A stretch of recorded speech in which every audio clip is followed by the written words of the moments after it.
Welcome back to another episode of Trash Talk. I'm Jon-Bernard. This is Nick. We are the K-Roos brothers giving you the news that's happening around the world in combat sports. Nick, we're just coming off UFC 312. Rate the fight week. Out of 10? Up to you. Whatever. Okay, How'd you enjoy it? Out of 10, personally, I thought it was a 7. The fights were entertaining. There was a few good knockouts, heavyweight knockouts. I think the main event was the most lackluster part of the evening, which was the part I was most looking forward to. Yeah. But overall, as a card, it was genuinely surprising.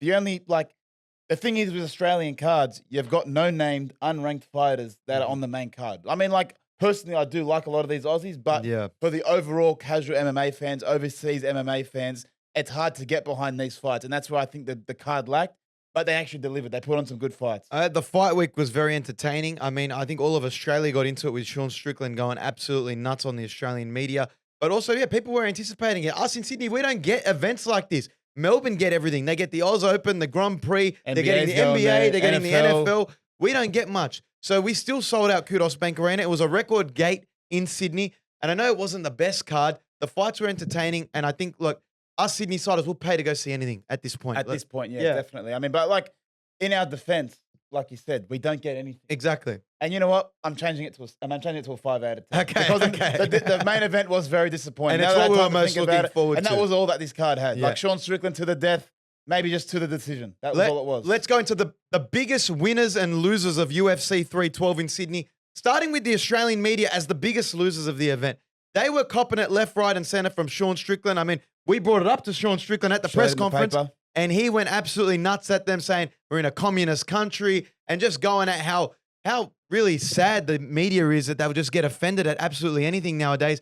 And then on top of that, Dana White went at them in a press conference, calling them pussies, saying that in a country that's supposed to be so tough and anything can kill you, we have the biggest pussies for media. So I'd say Australian media takes the biggest L. Definitely the biggest L was the Australian media. Not only did Sean Strickland take a shit on you, Dana White then doubled down and took a bigger shit on you and actually called into jeopardy maybe the UFC not coming back to Australia or doing these events because of how disappointing.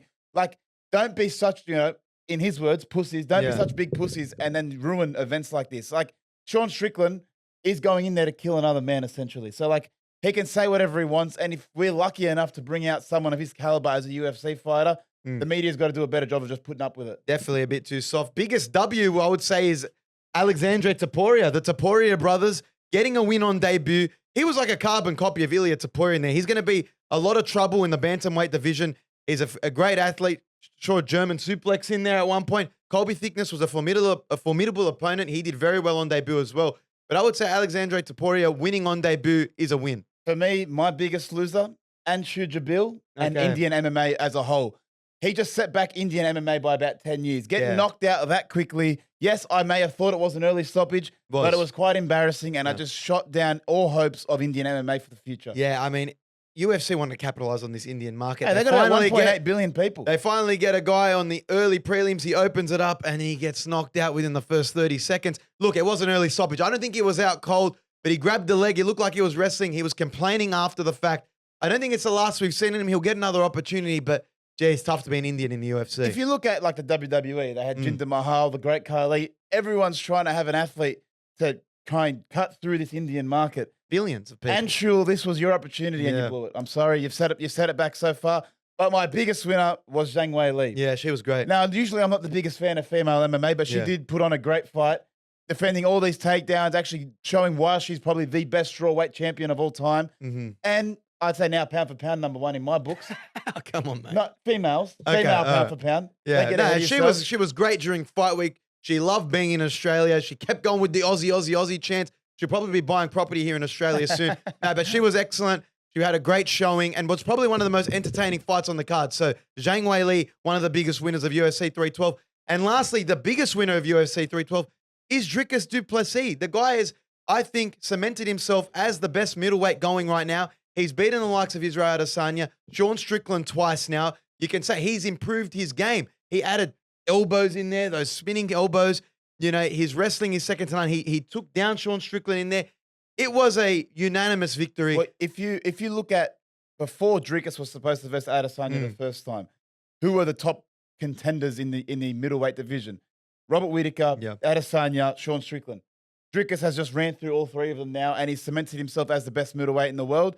You can make the argument, obviously, Khamzat is the best middleweight, but that fight is yet to happen, and Khamzat hasn't really versed someone of Dricus's caliber, that size, obviously that unorthodox style, so it could be a good matchup. I do think Khamzat will win. He's just grown his star power even more. He's beaten a Sean Strickland that was talking a lot of shit during fight week, and it was to the death, and he won. He's now pushed himself to number 6 in the pound-for-pound rankings, and Dricus du Plessis takes the biggest W this week. He wanted top 5, but he was never going to. Yeah.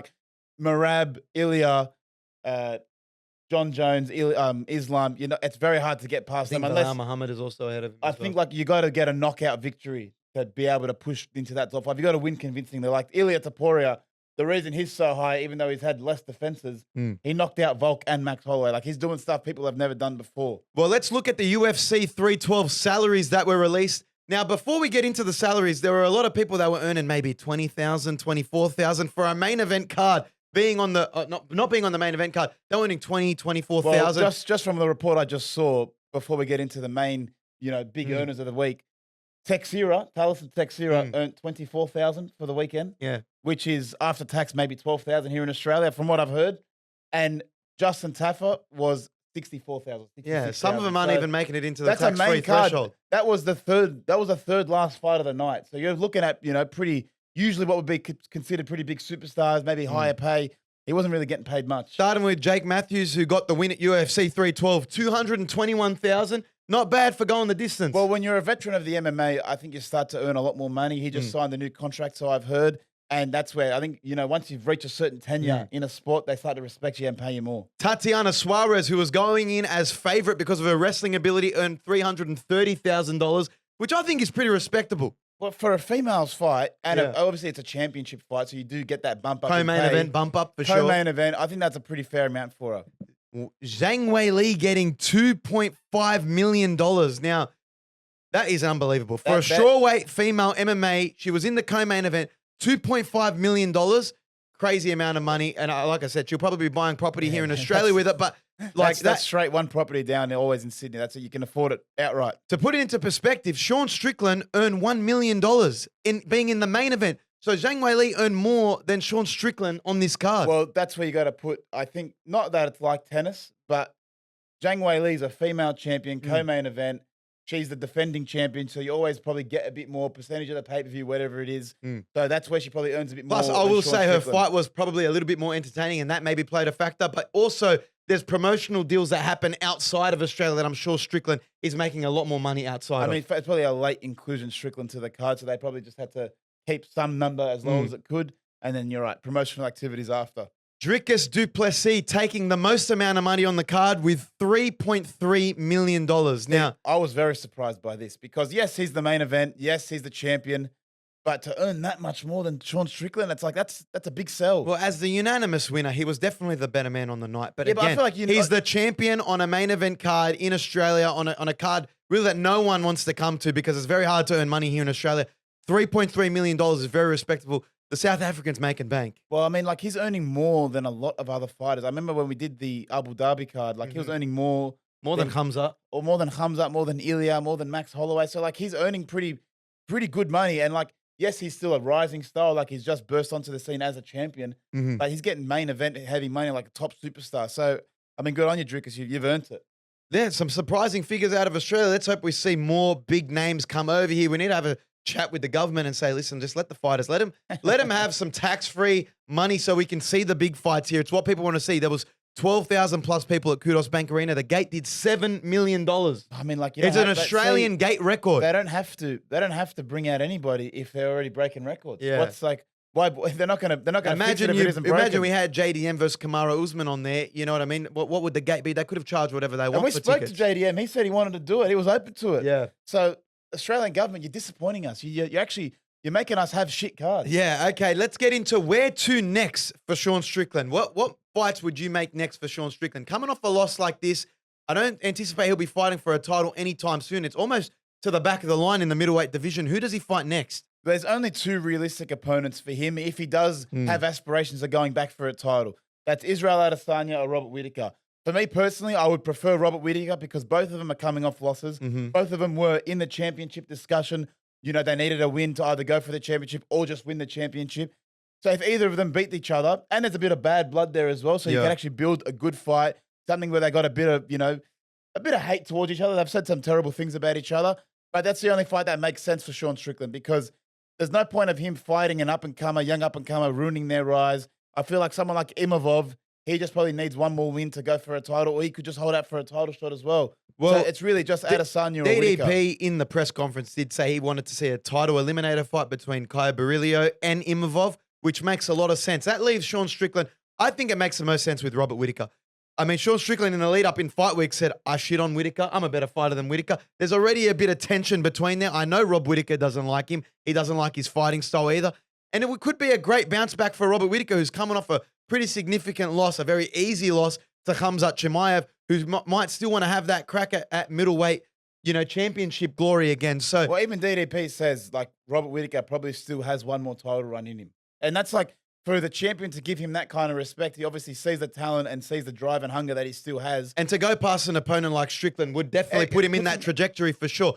So I think Rob Whittaker makes the most sense, but a lot of people are calling for a rematch with Israel Adesanya, which makes sense as well. These guys, they've sold fights before. There's press conferences between the two. Izzy can get one back on him like he got one back on Alex Pereira. He's still in a good mindset, and Izzy confirmed he will be back. The show goes on, and he wants to keep continuing, even though getting inducted into a Fight Hall of Fame wing. So I think there's a fight to be made there for sure. I just don't want to see Izzy get dog walked again by Sean Strickland. That's the only reason I don't want that one. That'd be tough. I mean, it's also tough for Sean Strickland right now. He's been on Instagram saying he's back into the office, he's back into training already.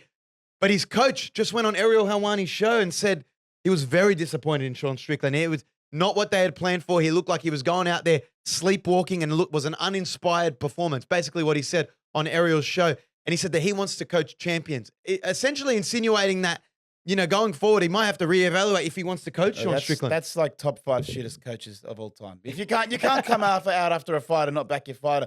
Whether, you don't know what happened in the octagon. We probably don't know everything that happened in the octagon. Yeah. Strickland might have had something early that maybe have injured himself. Maybe he wasn't performing his best. But if you're his coach, you back him to the hills. You back him against everybody. You don't go on Ariel Helwani's show and then take a shit on him. Like, that's not nice. Yeah, but it was also a kind of stain on you as a coach. If your fighter goes in and performs like that, he did not win one round. Let's be honest. I don't think Sean Strickland won one round. He sustained the broken nose. Dana White gave him a lot of props, saying he had a lot of professionalism in there. When his back was against the wall, he still came forward and still, was pressuring Dricus, but just kept taking more significant shots. So, again, I'm not for the coach coming out taking a shit on the fighter, but he was completely honest. Ariel said he was uninspired, and it just looked like he was asleep out there. There's some things best left unsaid. I mean, like Andy said, he wants to coach world champions. Sean Strickland is a world champion. He has won the champion. He was unlucky to lose it the first time as well. Like, he's maybe like, a victim of circumstance as well. Like, you don't know how things could have worked out differently if he got the decision the first time. Yeah. But if you really truly are, friends, or you have a good relationship with your fighters, you don't come out after a loss like this. I just think the difference is, even if it's from a coaching standpoint, Sean Strickland has maintained the same fight strategy, the same style of fighting in his last 5 fights. That walk forward, dirty boxing style. Whereas Dricus, you can see, has evolved. Yes, he has that orthodox striking, but again, he was throwing in those spinning back kicks, those leg kicks, those spinning kicks, and then also his wrestling ability as well. He's finished Israel Adesanya with a submission. He's now gone to decision twice now with Sean Strickland, and this one was unanimous. So, again, I think you have to evolve as a fighter, and that might mean Strickland moving on to a different coach. Yeah, I mean, I'm pretty angry at Helwani for having this there as well. Like, everyone likes taking a shoot on Sean Strickland, I understand, but, like, no need to kick him while he's down. Like, this is just poor form. Yeah, okay, well, let's get into DDP. Dricus du Plessis called out Alex Pereira after the fight. Essentially, Alex Pereira was in the corner. Which, hey, from the start of the week, as soon as you saw or heard that Alex Pereira was going to be in his corner, it's like, okay, well, they're going to try and set up a fight between DDP and Pereira. Dricus said, let's do it. I'm ready to go. I'm ready to fight you. I can go up at 205. Make sure you beat Ankalaev. I think Daniel Cormier said, hey, Alex, he called you out. And Alex's response to DC was, hey, he's just too small. He's just too small. So to I think, make it clear in the press conference, DDP didn't say it's Alex Pereira next. He says, I've got a fight. It's Khamzat Chimaev. Alex Pereira needs to go beat Ankalaev, and then we can make this fight happen. But he definitely does want to have Alex Pereira at 205. Well, how much smaller is DDP to Pereira for Pereira to say that? Like, I think height-wise, they're not that far off. I just think it's the weight. It's the weight he's But saying is too DDP's small. DDP's a big boy, like big Big South middleweight. African rugby player. Yeah. He looks like he could cut it in a lot of sports. And Pereira, like he did fight at middleweight as well. I'm just more interested to think, because it has been proposed, does Pereira come down or does DDP move up? I think Pereira was adamant. It was you come up, let's do it at 205. But again, they've said we've got our opponents, let's win our fights and then make this fight happen. I think DDP went as far as to say that him versus Khamzat is probably more of a money fight right now, which I wouldn't be opposed to. I agree with that. No, that's definitely the fight to I make. mean, Khamzat is a great fight. It could probably happen in the US, and they're eyeing International Fight Week to make it happen. But even when you think about this, DDP sent a message to Khamzat. He said, I want to make this fight happen. My advice to you, stay out of the cold. Which is a shot at Khamzat to say, stay healthy so we can make this fight happen. Because he does get sick. But as much as they're talking about DDP versus Pereira, I don't think it's going to happen. You know, and the reason it's not going to happen John is Jones? No, because Khamzat's going to beat DDP. If DDP faces Khamzat walks through everybody. I Like, agree. literally, I think Khamzat is the best middleweight right now. No one has an answer to his wrestling, but if anyone's going to do it, it's honestly DDP. Out of anyone in the division, everyone has written off DDP every single time. He's just that unorthodox skill. He's kind of a shit fighter, but he just knows how to win. And he could just do that against Khamzat. I don't subscribe to this. I subscribe to the fact that Khamzat is the best wrestler. His quickness, his speed, and then with his size, he's unstoppable. So who do you got? Khamzat versus DDP. How do you think that happens? Say it's going to happen in July. Who wins? Khamzat, I reckon probably by round 1 or 2 finish. Wow. Like it's his level of wrestling is that good. I know we've spoken about that clip of him versus Arman Sarukian. Yeah. Sarukian, yes, speed. he's smaller, but Khamzat's speed, if he's 100% healthy with his speed, with his wrestling, I just don't think anyone can beat him. Like he's that overbearing and overwhelming as a wrestler. It's very hard to beat him. So like if you like DDP, his wrestling's not the best. He's good, but Well, he said, you know, what would be your game plan against Khamzat? And he answered in the press conference, I'm going to have to wrestle him. yeah, and like you look at someone like Kamaru Usman, Yeah. someone that's been taken down, like 3 times in his career or 4 times in his career, and 90% of them were Khamzat. He did get dominated in the wrestle. That's what I'm saying. So even like a high-level wrestler like Kamaru Usman was getting dominated by Khamzat. That's how good he is. Well, let's take a look at Ilia Topuria and his brother. Ilia did media with his brother while he was here this week. There was that tension between him and Volk. Is this fight still going to happen? But I want to talk about his brother, Alexandre Topuria. Could we be seeing the first brothers to be champions in the UFC at the same time? I don't think it'll be the Topuria brothers. As much as I like them, it'll be very hard for. I mean, we're talking like a very early. He's still in the early prelims, Alexandre Topuria. For him to go to the bantamweight champion, we're looking at a very long journey. And I think before that happens, Usman Nurmagomedov comes over from PFL And becomes champion? to the UFC and becomes a lightweight champion. I don't know. If you look at the brothers that have been in the UFC that haven't been able to get it done, Nick and Nate Diaz, Gilbert Burns and Herbert Burns, the Taffa brothers in the heavyweight They division, won't ever win titles. Kamaru Usman and Muhammad Usman. No one's been able to do it yet. I'm saying if there's a family to do it, it's the Topuria brothers. I hope it's the Topuria brothers. I really like them. There's no one really right now on the roster that can except them. And I'm saying if Merab goes on the run that he's going on and eventually relinquishes his title, Topuria at bantamweight, if he goes through a couple more tests, could be, going at Umar and the likes of title defense. He's 1 to 2 fights away from being a ranked fighter. Then he's maybe 3 fights away from being in a championship fight. So Not with the name Topuria. You're looking at 4 to 5 Not with fights. the Topuria name. I think it's literally he's 3-4 fights away. I'm saying in more realistic, if we're looking at the first brothers to become champion, Umar Nurmagomedov will probably win the bantamweight title. That'll happen in the future because he's a high-level class fighter.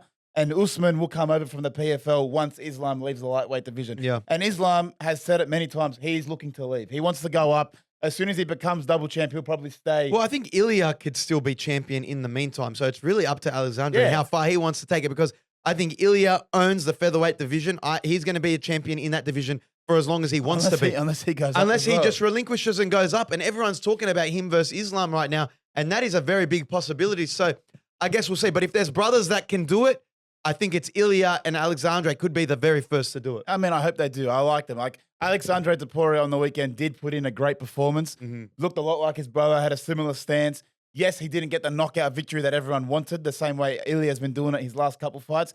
But in a 3-round He fight, looked very similar to Ilia. it's very hard to get a knockout. You're not always going to get the finish, but he did look dominating. And that's why I think for Alexandre, you do have a future in the UFC. Like, you did look very good. And he was very confident. And he's very confident. Like, the way they were speaking all week, they obviously train very hard and they know how things are going to turn out because of how hard they train. Now, people that were in attendance, like you said, there were so many, backup, not even backup fighters, so many guest fighters this week when the likes of Merab, Alex Pereira, Diego Lopez was even here, Kaya Barilio was here. But Alex Pereira was in attendance, seated next to Israel Adesanya in Sydney, and it was nice to see. We've seen Izzy, make amends with Rob Whittaker, and they joint forces started training together. Alex Pereira proposes to Izzy and says, hey, let's make a partnership. I have a lot to learn from you. You have a lot to learn from me. Let's get together and train. It was translated. Izzy said, Sharma, let's do this. Look, do you want to see this? No, I don't. A tag team between Alex Pereira and Israel Adesanya. I don't like this, and I strictly don't like this because I enjoyed the rivalry. Adesanya, come to daddy. I enjoyed the call-outs. I enjoyed the kind of bad back and forth that they were having. And it's just, there's no trilogy now. There's going to be no trilogy in the UFC. Alex Pereira extending this olive branch is basically saying we don't need to fight each other anymore. Where, I can go fight John Jones. I can go fight DDP. You go and do you go and do your own thing now. You can earn yourself back up into the middleweight championship. He kind of little broed him. He kind of put him in his place, which is kind of slack, but it is what it is. But again, Alex Pereira trains with a lot of people, and he, like he says, iron sharpens iron. He likes learning from other people. Maybe it's just to better themselves, and they agree to that. I would like to see it. I mean, the sparring footage would be crazy. Gone are the days where Israel Adesanya was trying to move up to light heavyweight to fight Jon Jones. Now, now that just seems like such a crazy idea. And now Alex Pereira, someone who, Adesanya was poking fun at, is the champion of the lightweight division, possibly going up to heavyweight. Like, how quickly time changes things. And look, it is nice. Like, as much as I'm saying I don't like it, for Pereira to extend that olive branch and for even Adesanya to be humble enough to say, yeah, let's do it. The rivalry's dead. We are competitors. We are friends. We can do this. Yeah, I don't think Izzy's in his future, especially if he wants to go up to heavyweight. But you know what? I would like to see it. We all love when Whittaker broke bread, and fighters do it all the time. Let's see it. It's squash and beef. I mean, the more that WWE and UFC become intertwined, maybe we get it Izzy versus Pereira 3 in 5 years when they're a bit older, just for fun. In wrestling. You never know. You never know. Well, let's talk about the state of the heavyweight division, because I'm telling you, it's in dire straits at the moment. It's terrible. With what we saw on the weekend with Justin Taffa getting knocked out within 30 seconds, it was tough to watch. And then you got the likes of Rosenstruck, who gets cut, maybe because of his inactivity in that last fight he just had in Saudi Arabia. But it's not what it needs to be right now. There was one point in time where heavyweight UFC was one of the prime divisions with the likes of Brock Lesnar, Frank Mir, Cain Velasquez. It's what you wanted to see, Randy Couture. Now it's just, there's no ranked, it's got probably the least amount of ranked divisional fighters right now. There's people getting cut left, right, and center. You got Jon Jones stalling the division. How could we make heavyweight UFC great again? Look, I wouldn't even say Jon Jones is stalling the division because they just have, they don't have a lot of fighters. Like you said, go through every division in the UFC. The UFC heavyweight division has the least amount of fighters. Yeah. They got 15 ranked fighters, 15 unranked fighters. That's only 30. That's not that many fighters. They need to solve the problem by either forcing light heavyweights to move up to heavyweight or finding people from other promotions to come in. The thing is, the light heavyweights just look more athletic. I mean, you look at the state of Tai Tuivasa right now. I know he hasn't won 5 fights, but he looks like he just ate Tai Tuivasa. Have you seen the state of him? I don't know. Falling off boats. He could barely keep up with himself. I don't know if he's going to come back and fight in the heavyweight division again, but he just doesn't look like he's ready to go at heavyweight anymore. And it's not the division it used to be. You could see the people that treat it like a sport. When I'm talking Jon Jones, Tom Aspinall, very professional, in great shape, and they're fighting at the top of the division. But again, when you saw how Cyril Gane fought, it just hasn't been an entertaining division in a while. As well, as much as they're light in total numbers, they're light in actual superstars as well. Like Volkov, Cyril Gane, Sergey Pavlovich. None of those guys are probably going to beat Aspinall or Jon Jones. So it's a very restricted division as well. There's no one that's coming up. You're like, okay, this is a danger. This is someone that has superstar potential, has someone that can be championship potential. Like every other division in the UFC has up-and-coming fighters. The heavyweight division just doesn't even have that. I think cutting Rosenstruck was a message to the heavyweight division saying, no fights go on a decision. You guys need to be an entertaining division, stand and bang. And I guess that's what we saw in Sydney. It was done in 30 seconds. Taliesin Teixeira made quick work of Taffa. But again, we probably just need more entertaining fights. And I think the solution is more light heavyweights just moving up. Yeah, like you saw that Kennedy Nkinkwadu, I can't pronounce his name. Kennedy Nzechukwu. Nzechukwu? Yeah. Look, I'm a fan. We saw him fight in Abu Dhabi. I've seen him fight one more time before that. And he said in his post-fight press conferences, like, it was hard for him to make 205. He was killing himself making the weight.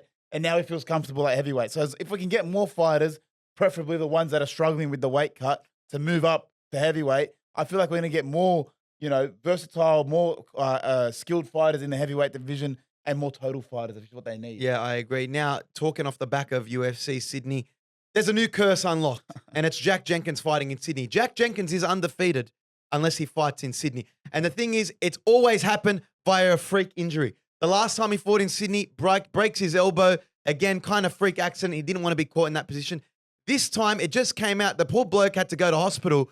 And intensive care after suffering an elbow, which caused, I think a fracture somewhere in his jaw that led to an air pocket going into his chest and breathing airways. Extremely unlucky. Like if you watch the first round and then you watch the next two rounds, completely different fighter. He looked like he was dominating Gabriel Santos, and then, like you said, he just lost, I think, his strength in his arm from the crack going into his airways. A fracture to his thyroid cartilage, whichever. I don't know what that is. I don't know what that means, but it sounds terrible. And then there was an air pocket in his lungs or something, which obviously caused him definitely throwing him off. And then you saw Gabriel Santos then, I think, relied on the wrestle and was just catching him in compromising positions.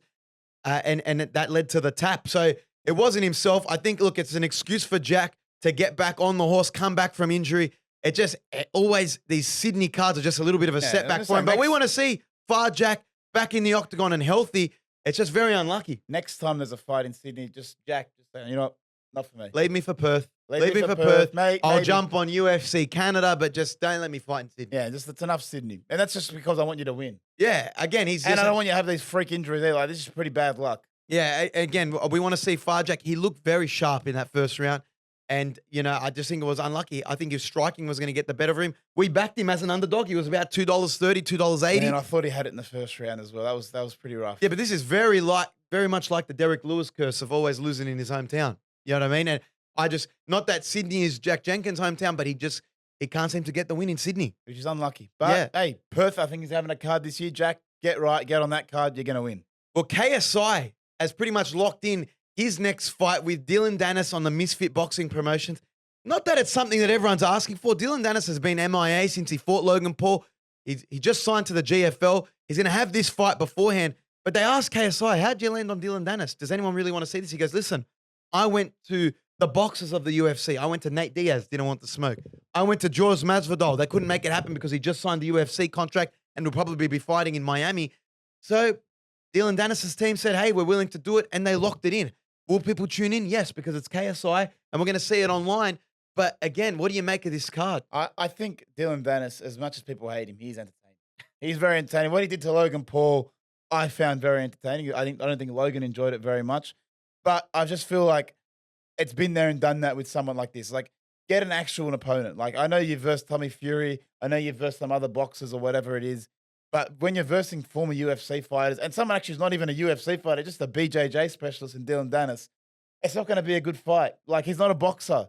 This is literally just searching for name value and trying to make a main event from it. Yeah, I wonder how Turki Al-Sheikh views these Misfit promotions, but because I think he does own a portion of it being an investor in DAZN. Well, didn't he say that he wants Jake Paul to fight Mr. Beast? Yeah, so I think that's how he sees it. I think he's just looking for eyes, but Mr. Beast responded and said, can Jake Paul have one hand tied behind his back and me have no gloves? Again, maybe he's a supporter of it, but I mean, this is the Turki Al-Sheikh that just beat Jake Paul into signing Canelo Alvarez for a fight, a new 4-fight deal. Big things are happening in Saudi Arabia, and we can't wait to see him. But I don't know if you've been seeing Justin Gaethje, Nick. He's also getting ready for his fight against Dan Hooker. Some specialty training. He's making fun of Ilia Topuria and the way that he's sparring, or the way that he's got a new Ilia Topuria drill. This could be a rejuvenated Justin Gaethje. He's had his time off. He's having some fun in the training room. How do you see Justin Gaethje, Dan Hooker playing out from here? Well, I'm a big Justin Gaethje fan. Yeah, frat boy. I know he's a frat boy. I know he's a American, not like one of the top tier American fighters, but he's someone that does deserve to be in the title picture in the lightweight division. He lost to Khabib, he lost to Charles Oliveira. but I do see him winning this fight and getting back into the title picture And because he is someone, he's a top caliber fighter and probably one of the best strikers. Like I know he got pieced up by Max Holloway, but forgetting that, he does deserve to get back in that top, It's great to see him back in training. I just want to know that he's taking it seriously because some of these training methods we've been seeing, he's making fun of Ilya Taporia and doing the Joe drill, but he's also doing some crazy acrobatic training with his trainers. And I just want to make sure he's okay going into this because we can't have another head knock and, another year off. I want him to be 100% going into Dan Hooker because Dan Hooker is no joke. If there's one thing I've learned about footage or highlights being released on the internet is they mean nothing. Like I've seen Ben Simmons make that many threes in highlights of training and then be terrible in the game. Seeing someone be good or bad at training means nothing. Only thing that matters is how they perform in the octagon, and Justin Gaethje will perform in the octagon. He could just be having a bit of fun. But what's coming up that's massive is we are officially on the road to WrestleMania. We had the Royal Rumble winners. I think we both predicted Charlotte Flair pretty easily. And, she's going for that GOAT status in the women's division. Looks completely different, but yeah. Yeah, but again, she's a freak athlete. I think she might. My bet is she's gone for Tiffy time. She's gone for Tiffany Stratton. But again, did you agree with Jey Uso? What are your genuine thoughts on Jey Uso winning the Rumble and then picking Gunther to headline WrestleMania? Well, there was no chance he was going to pick Cody Rhodes because they have a brotherly bond that was never going to be broken. And Gunther, the only reason I don't like it is because they literally just face each other on Saturday night's main event. Yeah. It's kind of a rehash of an already done match. There wasn't really any bad blood between them. It feels like they're just trying to sell some merch and get some people yeeting in the crowd. Well, the people have been yeeting. They've been yeeting like crazy. On the last 2 weeks of Raw and SmackDown, they have to keep redoing the yeet because the fans want it. And they keep showing. The fans are going nuts. They're yeeting. Look, I'm a fan of yeet. I just don't think it's main event worthy of WrestleMania. Whether it's night one or two main event. Night one. It's night one main event, I know, and that's not the real main event. But again, with a stacked roster like we have now with Roman Reigns, CM Punk, Seth Rollins, John Cena, Cody Rhodes, The Rock, I just don't think it's worthy of a night one main event. And then that brings me to what could be happening for Cody Rhodes because it's now confirmed he's not going to be fighting Jey Uso. Who's winning the chamber and facing Cody Rhodes at WrestleMania? John Cena. It's John Cena. I don't think so. If we're going to go with Seth Rollins versus Roman Reigns versus CM Punk in a triple threat, which looks like that's what they set up at the Royal Rumble. Roman Reigns is going to be back for some time, and they're setting that up. I think something happens in the chamber where Seth Rollins costs CM Punk, and that's how we're going to get it. But ultimately, John Cena deserves his send-off WrestleMania to be him versus Cody Rhodes. And whether that's Cody Rhodes being the heel and he's being Homelander Cody Rhodes and John Cena going for that 17th title reign, I want to see that happen. It's John Cena winning the Elimination Chamber. It's the only one that makes sense because you can't have Roman versus Cody 3. I feel like they haven't had a big enough build-up to that. Seth Rollins versus Cody, probably not going to happen. CM Punk, maybe he can versus Cody, but I feel like they don't want two former AEW superstars main eventing WrestleMania. It's just not going to be a good look.